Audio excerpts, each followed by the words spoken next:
In this video today, we're going to be talking about branded dropshipping. Should you do it? Why should you do it? Why shouldn't you do it? And what's my take on that? And to let you know, for anyone who's new to this videos, who's new to this channel, my name is Niels Ulrup. I've been living in China now for the last 7 years, and during the time here, I've not only had the chance to create a sourcing company where we help dropshippers or Amazon sellers to source products in China, but we also have our own e-commerce businesses. In fact, we crossed multiple 7 figures doing e-commerce and then selling physical products online. So my take on branded dropshipping, and usually, I mean, actually for everyone who doesn't know what branded dropshipping means, it means that it's basically like a private label thing. So you would have your dropshipping product and then you would put your brand name on, you would put your logo on it, and you would make it yours because supposedly it's gonna make your customers more likely to buy your product because you have a brand name on it. Because of that, you're most trusted. And I want to give you my take on that, because I have a few points that I want to bring across here. Very first, just to give you the general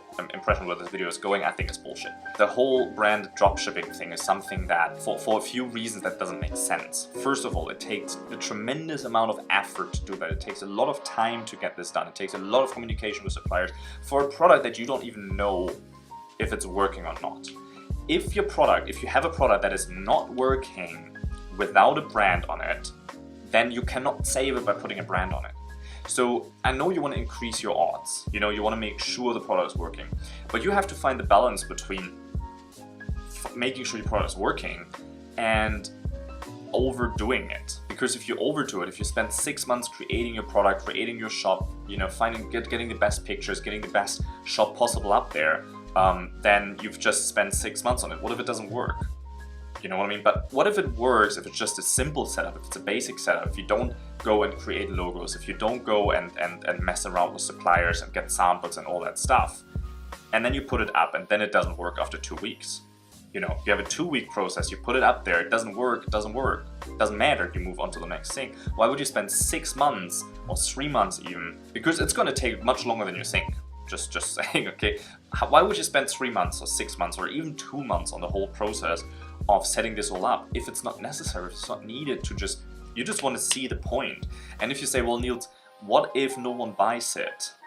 Well, then it's not the right product anyway. If no one buys your product, if it's not a trendy thing, if it's not branded, if the shop doesn't look 100% the way you want it, then no one's going to buy it anyway later as well.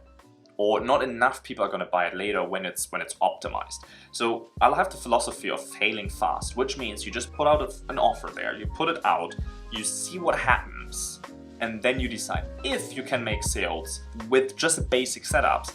Then I'm 100% sure you can increase sales by having a better shop. You can increase sales by doing a little bit of branding. Now, branding is not necessarily the way that you understand it was putting your logo on the product. There's much more that goes into branding than just putting your logo on it. We have actually a guy in the mentorship program that I run where we help people create profitable dropshipping businesses from scratch.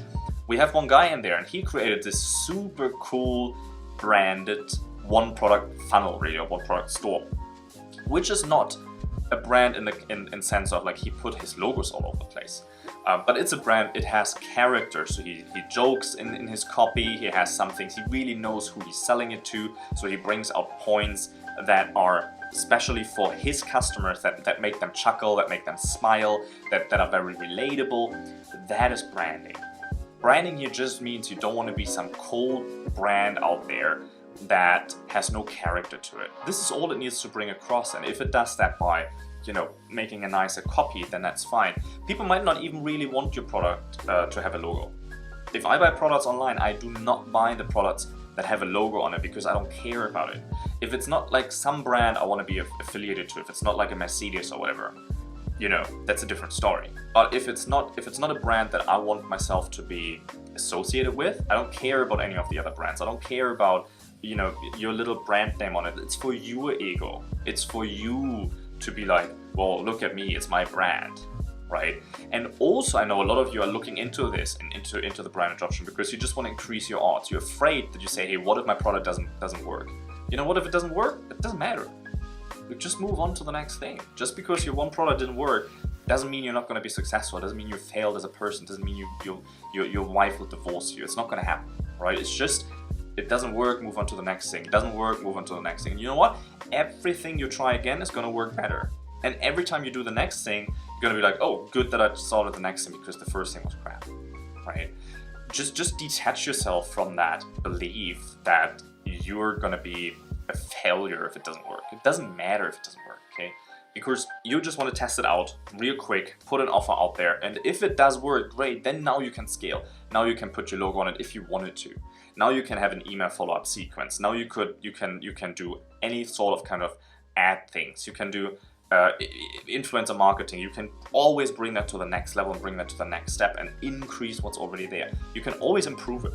And you can always improve it over time. You just want to find the winners really quickly, and you want to find products that win, that are not, you know, these trendy, hypey products that everyone's going to jump on right next month, and you have to sell it right now because it's going to be too competitive next month, right? So you want to have a standard, basic product, and the only way to make this work, by the way, is through having sales funnels. And in the web class that I have down here below for free, I teach you the whole principle of how dropshipping sales funnels work and why they, for our business, they basically did 5 times better, meaning we did 5 times more revenue per customer than we did with a dropshipping store with Shopify. Okay, so I definitely encourage you to check that out, because with that setup, with that system, you don't even need to go through the whole, you know, through optimizing every little thing, to have your logo on it, to do your brand color, to do all of that stuff, because the system is just good enough to work without all the gimmicks. The gimmicks are for later. The gimmicks are to improve, to give you the 20%, you know. But what actually makes the difference is a system that is solid, and that gives you 80% of the results. But that only takes 20% of your time. So just do the minimal viable thing, and I know how hard it is.